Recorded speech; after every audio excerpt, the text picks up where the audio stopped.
Welcome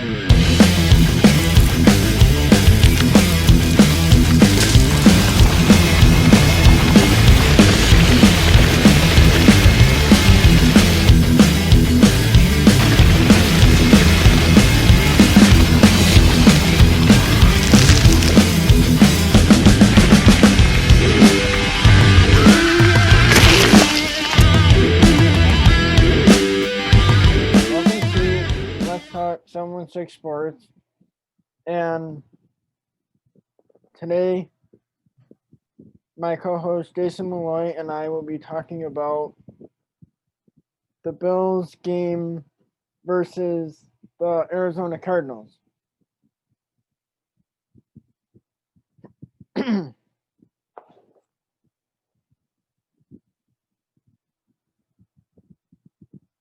you think the Bills offense will do good this week against the Arizona defense? Yeah, Robbie. Yeah, taking a look at that. I think there's a couple question marks and a couple things that definitely will go the Bills' way. Ex-Bill, fan favorite, Jordan Phillips will be out this week. He's already been deemed out. Following Jordan, we'll also have Lakai Photo out. Exactly. And Justin Murray will be out as well. The questionables are where kind of the questions line where we could really see a swing in the Bills' favor this week. You've got Kenyon Drake out. I'll talk about that in a little bit. But either way, Kenyon Drake is questionable. Buda Baker, they misspelled it on Bill's Wire, is questionable. Drake Kirkpatrick, also questionable.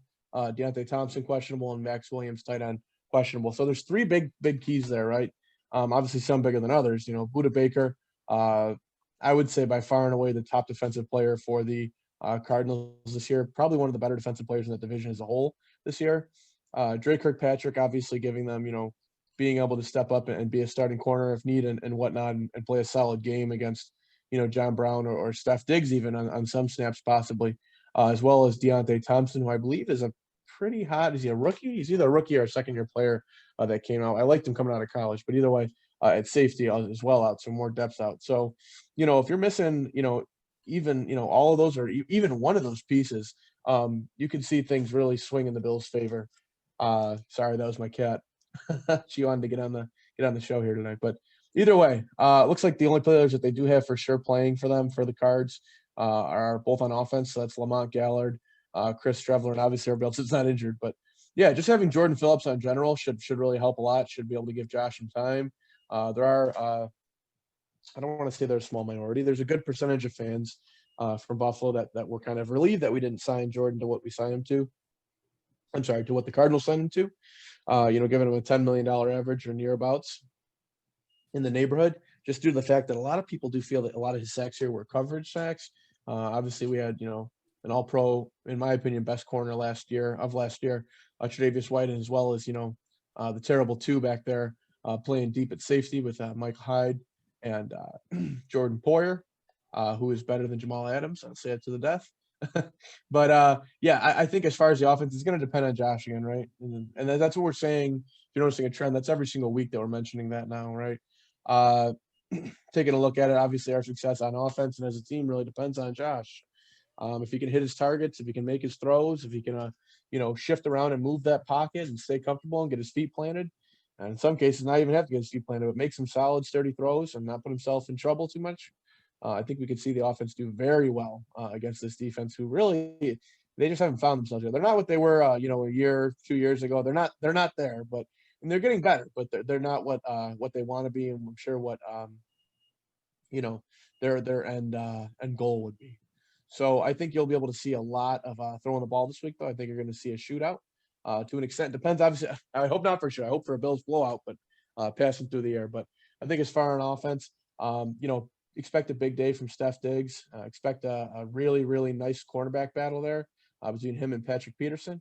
I think look to Steph to – these are the games that guys like him play for, right? Guys like him, DeAndre Hopkins as well. We'll talk about that in a minute, but DeAndre Hopkins, Devontae Adams, Michael Thomas, Julio Jones, these are the games they like where they can really get up in opposing cornerback's face, prove themselves, and show the talent and just how dominant they are in this league as a top 5 wide receiver.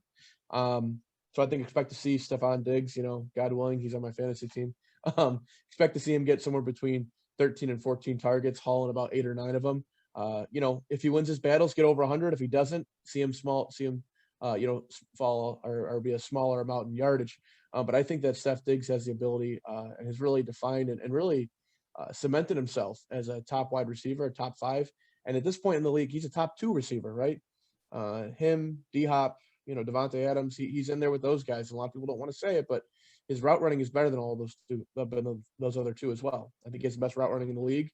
He's possibly, the first to second best contested catch guy, and he can sprint too. He's got a nice bit of speed added him there.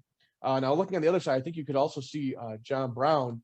Obviously, if Kirkpatrick's out, whatnot, who their second quarterback would be, and step up for them as far as depth. But John Brown is a burner, right? He wants to beat this team too. He started with the Cards, He was an Arizona Cardinal, He wants to come back there. He wants to win in that stadium. He wants to show out for his guys and show off his new team and his new toys and whatnot. So we'll see what he does. I'd like to see a big game out of Zach Moss and Devin Singletary, but I think this is going to be a throwing the ball affair tomorrow. It's going to rest solely on Josh's hands. If the Bills win, you'll see Josh with a beautiful another MVP-like stat line that really gets him in that conversation for top 3 in MVP.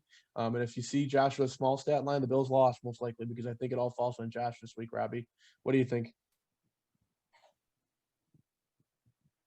I think that maybe our offense will do good this week against the Cardinals, and hopefully the Bills can come out on top with the win. I think that's what we're all hoping here. let's hope that happens. Obviously they do well. I want to take a little bit of a dive into the defense here, though. What do you think about the Bills' defense versus the Cards' offense and Kyler Murray? I would say we try to send a lot of pressure to the quarterback, try to rush him to throw the ball.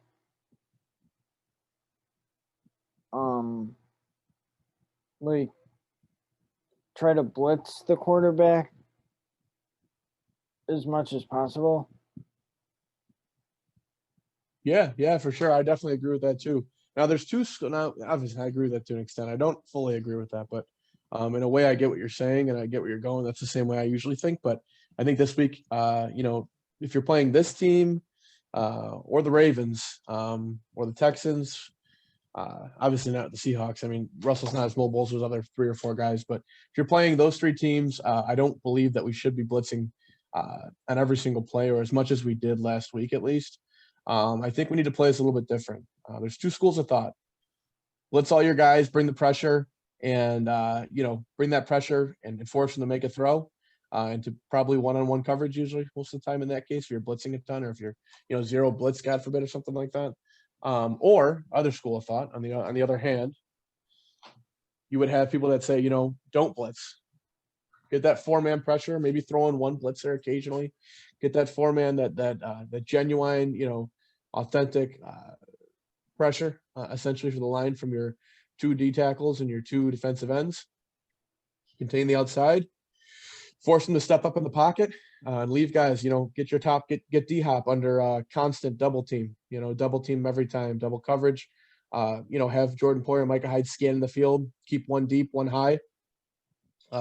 Keep your linebackers posted up on the tight end, the running back, and keep a tight end or keep a linebacker as a spy. Put it all on your cornerbacks and your secondary to stop those and then be able to get up and bat those balls down and pick them off and intercept. But leave a guy back, leave a spy back. Now, here's the problem with that. I think there's only probably one spy, and I don't even know that he's fully capable because of how he played against Lamar last year. But Matt Milano, I don't know that Trey Edmonds is healthy enough right now. He looked really good last game. He's made some nice plays. It looks like he's finally come back to what he was, these past 2 years, but in his Pro Bowl year last year. But I don't know that he's fully healthy enough to be able to run around and be able to bring down a guy like Kyler Murray and get low enough to be able to really successfully wrap up his legs or trip him up or whatnot. So I think Matt Milano is probably the guy that's going to have to do that. Please don't do it. Please don't put AJ Klein as a spy on Kyler Murray. That'll go really bad, really quick. But Matt Milano's got the speed, the athleticism to keep up with him. He needs to be careful about over pursuing though. When he over pursues, he gets embarrassed. He gets memed. Unfortunately.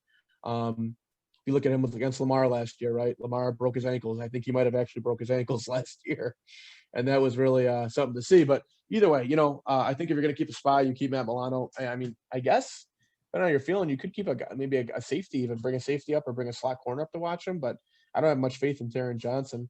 Unfortunately, I think with the injury that we have, or not the injuries, but the COVID related issues with Josh.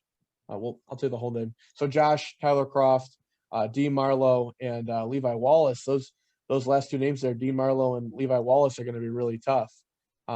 Missing guys that you're missing your second cornerback, who I'll give it to you, man. Last year I had a lot of doubts about Levi Wallace, but he has played his butt off this year, and he's really starting to earn that long-term second cornerback position, and maybe get himself a contract. The kid looks really good. He looks like he's really improved. He even looks a little bit faster, which is really my only knock I've ever had on him, was that his speed and transition. When someone's going deep on like a go route, he gets burned almost every time because he just doesn't have the speed.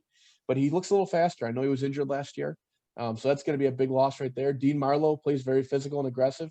He's like I don't want to say a less talented version of Jordan Poyer, but a less skilled, I guess you could say, a less matured version of Jordan Poyer. So it's always nice to have two of those guys, right? I'd love to have 11 of them on defense if I could. So that could be tough. But you're going to see some Dane Jackson this week. I think Dane's going to come out and play another good game. He played really, really well against the Jets. Obviously got his first pick. I thought at that point he should have earned at least another game or two to prove himself as the starting slot corner. But, obviously Coach McDermott wants to go with Taron Johnson. I don't personally agree with it. I think Taron Johnson has played his way off the field and at this point played his way off the roster. And I say that every single week on every single show that I do. But yeah, I think it's gonna be tough. We're gonna have to make sure that we have guys that are capable. I think Dane Jackson has showed himself to be at least somewhat capable to get another nod, get another look at least, and revisit that. I think Taron Johnson should be on the field. I think we should have Dane Jackson at corner. We should also have Trey White at the opposing corner, obviously. And Trey White, I know they don't like to get him to shadow. They want to keep him on one side of the field. Throw that out the window. That's nonsense. We don't need that. We need Trey White on DeAndre Hopkins all the time. You're not going to put a guy a later round pick who was supposed to be a special teams guy that played his butt off in a game and throw him up against one of the top three receivers in the league and possibly a first ballot Hall of Famer in DeAndre Hopkins. So you're going to want to keep Trey White on him, make him earn that paycheck like he's done in the past. And you want to see Dane Jackson be able to take care of or at least keep Christian Kirk in check. They've got some other guys out there. They've always got Larry Fitzgerald's always out there. Keep Cyron Neal at slot corner. I like when he plays there. He plays fast, he plays aggressive. He's got an eye for the ball, an appetite for the ball as well. I want to see that's the lineup I want to see. And I want to see Jordan Poyer, Micah Hyde in there every single play, 100% of snaps. Same with Trey White. And I want to see this line play like they played last week. I want to see some genuine generic pressure. I expect another big game from excuse me. Expect another big game from guys up on the line. I want to see Jerry have a big game. I expect Mario Edison to have a big game because I don't know if you know, Robbie, last time Mario Edison played Kyler, he had 3 sacks, I believe. One of the best, games of his career. So I expect to see us play very well. But again, this is going to be like the Seahawks, and it wasn't like this totally last time until later when we had some miscues, obviously. Taron Johnson, of course, giving up a deep touchdown. Either way. But yeah, I expect to see them score some points too. It's their high flying offense. They've got the pieces. They've got Chase Edmonds. Kenyon Drake might play tomorrow. To be honest, I'm more scared of Chase Edmonds than I am Kenyon Drake at this point. Not that Kenyon Drake's not good. I just think Chase Edmonds is better and should be the starter regardless. But we'll see what happens. Beat up on that offensive line. So yeah, I mean, taking a look there, just kind of finishing up on the point of that. I guess my main point for defense would be expect points to be scored. You need to score more, which is football since it's beginning in its early stages. So taking a look here, Robbie, if you could give us 3 keys to the game, what would those be?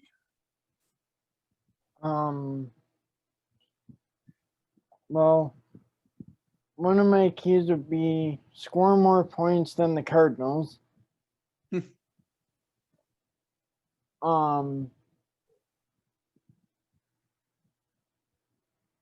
And my second key would be contain Kyler Murray and not let him run. And my third key would be for Tremaine Edmonds to have a good game. Great game. You need a great game out of him.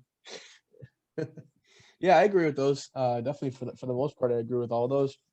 If we're gonna give 3 keys to the game, it's gonna be like this every single game from now on. When you have a franchise quarterback, I'm gonna put it on him. I think the first key of the game is Josh needs to come out and ball out.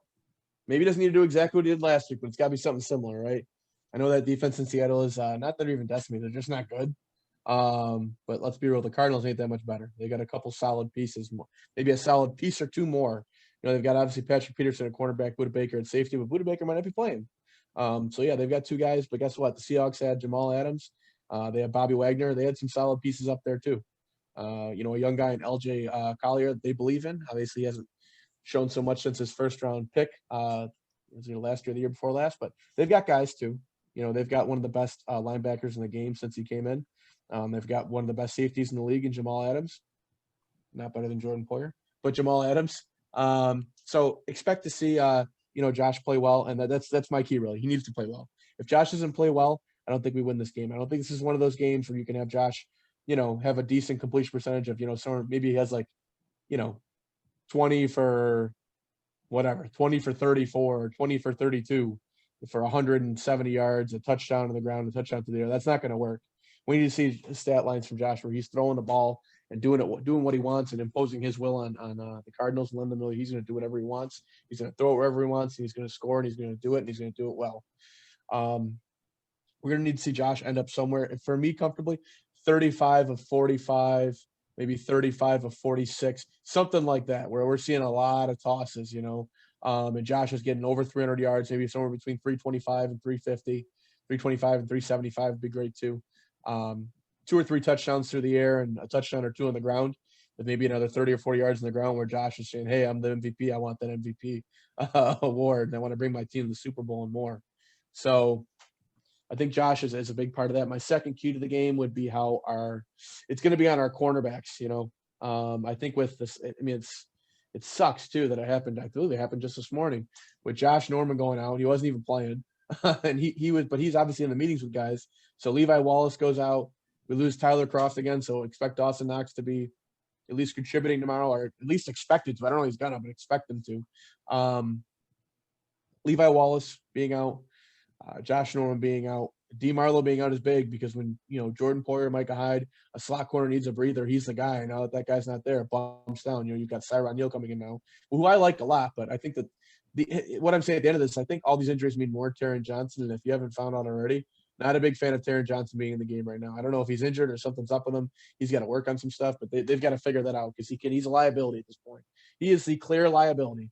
And I'll say even more than A.J. Klein, because A.J. Klein had a great game last week. I don't think Taron Johnson's had a great game this year, maybe not even since last year or before last year, since his rookie year. So those cornerbacks, I need Jane Jackson to step up, show he wants to be a starter in this league, show he wants to be a starter in this team, and show he wants to contribute and help the Bills get another big dub. So the secondary as a whole, I guess, would be big. So number 1, Josh Allen being great. Number 2, secondary being you know, capable and not allowing Kyler to throw for, you know, 300-400 yards. And my last key to the game, right? Need to see some good special teams tomorrow too. That's going to be big. I know we can move the ball on them. They can move the ball on us. We need to have that. We need to be winning in all 3 phases of the game. And, you know, Coach McDermott talks about it quite a bit. Talks about it quite a bit. You want to win in all 3 phases of the game. You know, do your 111th. Everything he says is basically to show we are not going to have guys on the field that do not contribute and help us to win this football game. You will not start because of name recognition. You will not start because of what you did 3 or 4 years ago. You will earn everything that you get and get everything that you earn. So I think seeing Andre Roberts have that beautiful kick return last game, and just as a whole, he's been so consistent, man. Like, people don't talk about it a lot. You know, you had the people in the offseason that were like, oh, you know, cut him, and we don't need Andre Roberts. Coincidentally, some of those people, the same guy was the guy that didn't want Josh Allen, was ready to get rid of him. But, you know, what do I know? He's just a guy on the radio that I don't think anybody listens to. But either way, yeah. I think that seeing a good special teams outing here would be huge for us. Yeah, that's my thing. So I got 1, Josh Allen, 2, secondary, 3, special teams. So, Robbie, what's your prediction to the game? My prediction for the game is 35 Buffalo, 17 Arizona. It's a big one. So that's a big margin of victory, huh? Yeah, I think the Bills will get at least 30 points this week. Beautiful. Yeah, we're going to need that to win. It's just like last week, right?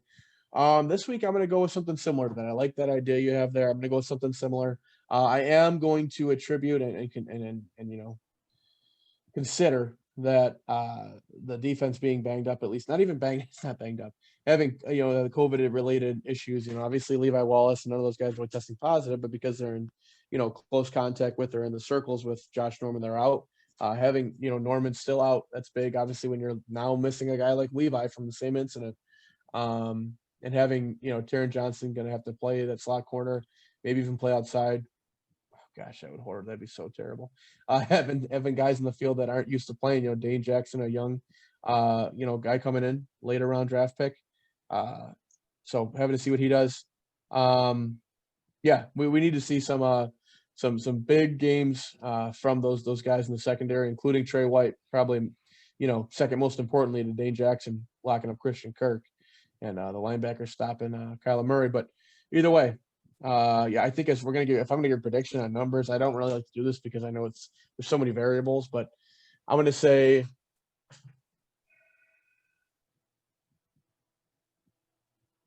38 to 24. 38-27. So it's going to be a closer one, but I don't think it's going to be a game that towards the end is going to feel closer. I think it's just going to feel like a game that, we came off to a hot start. They scored some points. We then scored some points, went back and forth, and then we kind of pulled away, early in the fourth quarter. And then for that last quarter there, we're just kind of trying to hang on. But in the last 5-6 minutes, maybe the Cardinals have to score 2 possessions. Not even that. Last 4 minutes, the Cardinals have to score on 2 possessions. And, where it doesn't feel close, it feels like it's in the bag. We're just kind of playing keep away. So the last thing I want to do before we close up here, Robbie, I do want to announce we had a winner of sweepstakes we've been doing here. I guess you can call it sweepstakes, contest, either way. So I want to congratulate the winner there. That is going to be Kyle Krupski. That's at Kyle Krupski. He is the winner of a beautiful Andre Reed 8x10 autograph picture. Hall of Famer Andre Reed, that is. Picture. So that's awesome. Robbie, any closing thoughts before we settle up here? Well, I know it's like a 4:05 start for the game tomorrow night, and I think that Sean McDermott and his staff will have a good game. Let's hope so. That's going to be our key to victory there. So,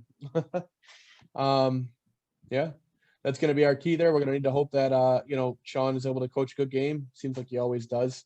One big thing I have to put on that if I'm putting coaching staff, Leslie Frazier's got to have a good game, man. Good.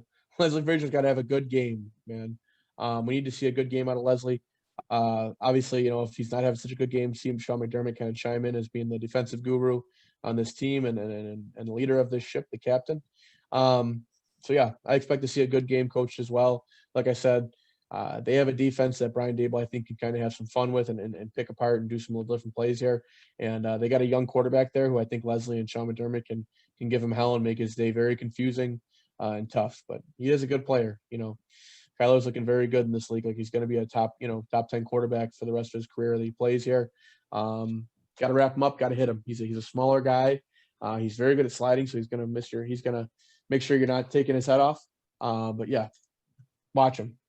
force him to get out of the pocket, force him to try and make plays on the ground, and be there to wrap him up and gang tackle when he does. So, all right. Well, for Let's Talk 716 Sports,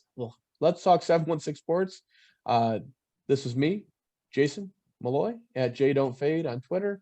That is Robbie39 Buller on Twitter. Other than that, we will see you next week. Go Bills.